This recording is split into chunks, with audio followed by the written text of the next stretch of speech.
Greetings, one and all. Welcome to my humble house in Elon Moreh, Shechem.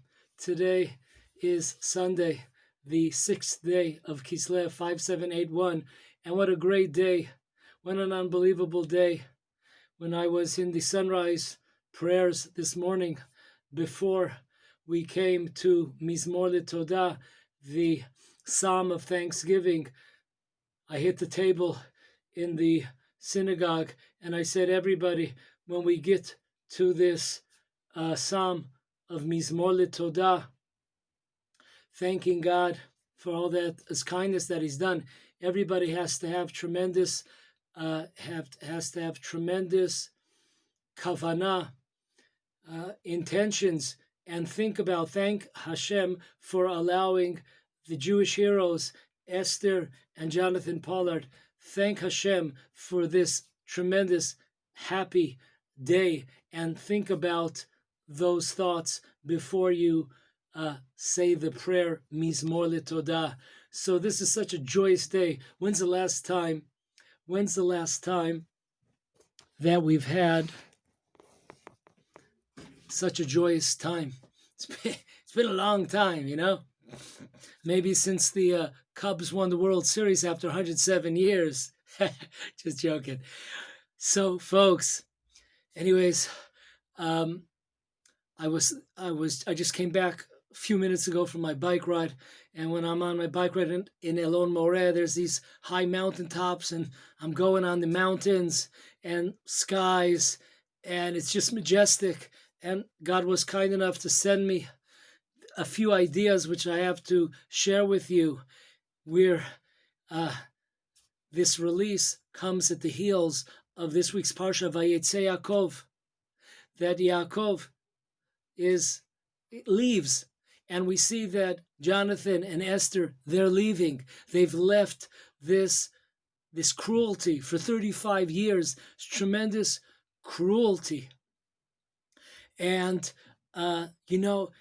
and we see in this week's portion that Jacob is coming in to the house of Lavan, which we could also call the White House, Beit HaLavan, and here is the opposite direction. We're leaving. Jonathan and Esther, they're leaving the White House, and they're leaving Lavan, and they're coming home to the land of Israel. So this week's Parsha talks about Jacob leaving the land of Israel and going into the White House, or to the house of Lavan. And here we have a tremendous, God is showing us the opposite direction, that Esther and Jonathan are leaving the White House, the Beit of Lavan, and they're coming home to the land of Israel.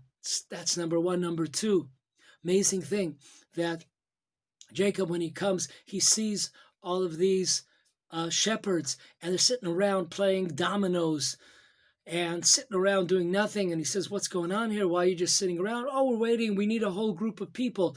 There's a large stone that is on top of the well, and therefore we can't do anything. We can't receive the abundance of the water until we gather together a group. Now, we know many times in the Torah, a stone is compared to people that have a hardened heart. Their hearts are compared to stones. So that is all of us. In this week's Parsha, in this week's portion, God is showing us that we can't do anything because our hearts are so hard. And we're so sad, and because of the fact that Jonathan and Esther are not with us. So we can't do anything. We're sitting around, and nothing is progressing because our hearts are so hardened. Our hearts are so saddened by the fact that Jonathan and Esther are not with us. But all of a sudden, in this week's portion, Jacob says, listen, stand back. I'm coming down. And he, in one shot, he takes off that stone.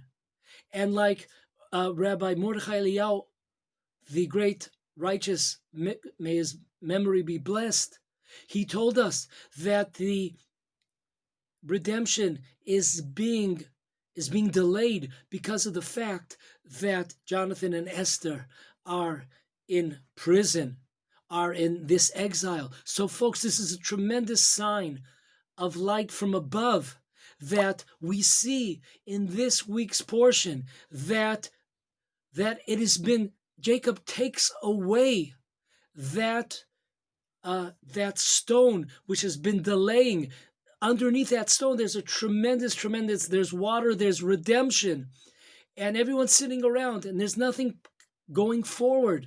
But Jacob comes around and he pulls it off, and now all the abundance, all the blessings can come. The redemption, which has been kept from us, which has been delayed because of the fact that our brother and sister were in such a terrible situation for 30 and plus 5 years, 35 years. And now Jacob comes, God comes, and he takes that delay, he takes that stumbling block away from us, what was delaying the redemption. We should see it today already in our very day. We should see the entire, not only the redemption of the couple of Jonathan Pollard, but they represent all of us. They represent the Jewish people and the delay of the redemption. So may we see today the coming of the redemption represented by Jacob taking off that stone, and now the abundance, the redemption can come from God. Great day, a joyous day. Pass on the joy to all.